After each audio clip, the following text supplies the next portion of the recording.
Jalisco, Ciudad de México, Michoacán y Colima, desde los reportes que tenemos, sitios donde todo fue un poco más intenso.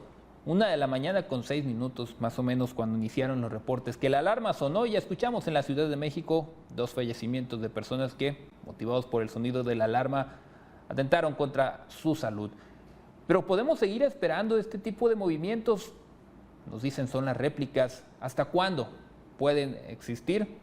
Tal vez sea una incógnita, pero podemos entender más con la compañía de esta mañana del profesor investigador de la FES Acatlán UNAM, Darío Rivera, a quien le agradezco que nos acompañe esta mañana. Gracias por sus minutos, profesor, y esperemos esté todo bien después del susto que pudo haber vivido en esta madrugada con esta réplica. Y preguntarle justamente eso. Lo entendemos, no es posible predecir temblores, pero al menos por el comportamiento de este tipo de fenómenos, las réplicas, ¿hasta cuándo se pueden extender cuando ya superamos más de 1000 desde el lunes hasta este jueves?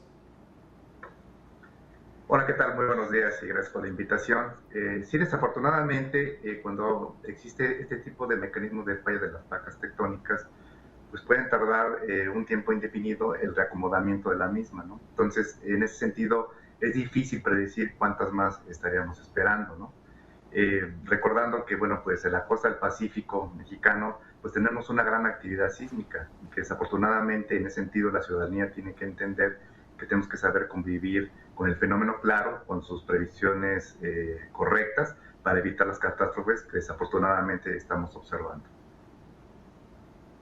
A lo que nos hemos estado informando, lo que se ve en las escenas, sobre todo, algo que sigue corriendo riesgos son las infraestructuras, los edificios.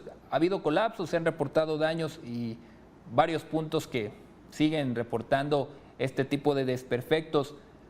¿Esto qué lección debe de dejar para las siguientes construcciones?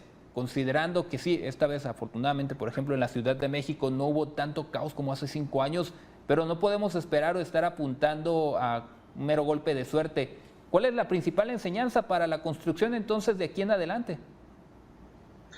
Bueno, algo muy importante son los reglamentos de construcción. Y en ese aspecto, la Ciudad de México, bueno, pues podemos decir que tiene pues un reglamento modelo a seguir, cosa que en diferentes estados desafortunadamente no se cuentan con reglamentos actualizados, con reglamentos que en ese sentido vengan acompañados del estado del arte, de la ingeniería sísmica, para poder prever estos daños catastróficos que ocurren en las edificaciones, ¿no? Entonces creo que una de las enseñanzas también es el poder apoyar a las comunidades en orientarlos con los adecuadas técnicas de construcción, dado que la mayoría de los incidentes que se dan pues son en las viviendas que son de autoconstrucción, es decir, la gente no tiene para pagar a un ingeniero o un arquitecto que los pueda orientar con adecuada estructuración para que sea sismo resistente. Entonces, en ese sentido, algo que se tiene que trabajar muy de cerca, lo que es la academia, junto con las autoridades, es desarrollar materiales o inclusive pues, tener cartillas de autoconstrucción que los permita orientarlos de mejor manera para que sus viviendas puedan enfrentar de mejor forma el embate de los sismos. También algo que llama mucho la atención es lo que ya precisaba, lo de la alerta sísmica. La Ciudad de México pues cuenta con la suficiente, se reportó hasta la mañana de este jueves un 98% de los altavoces que funcionaron.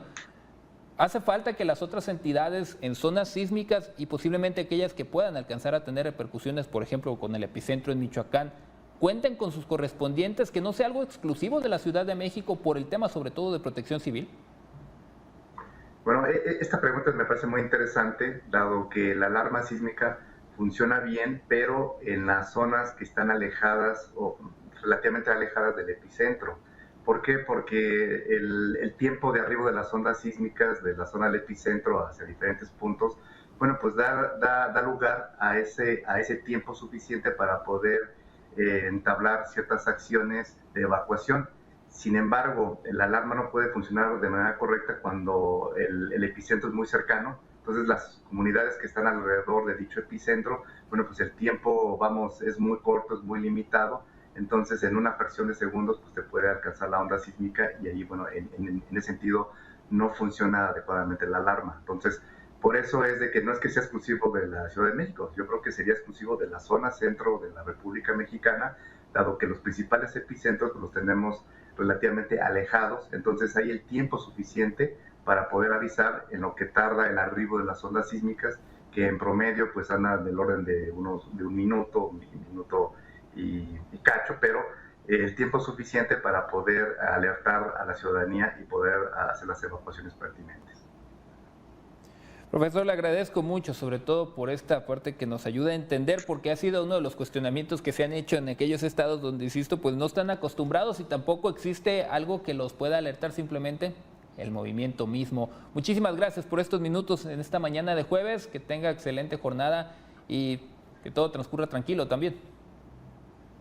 Gracias, Francisco, queda a tus órdenes.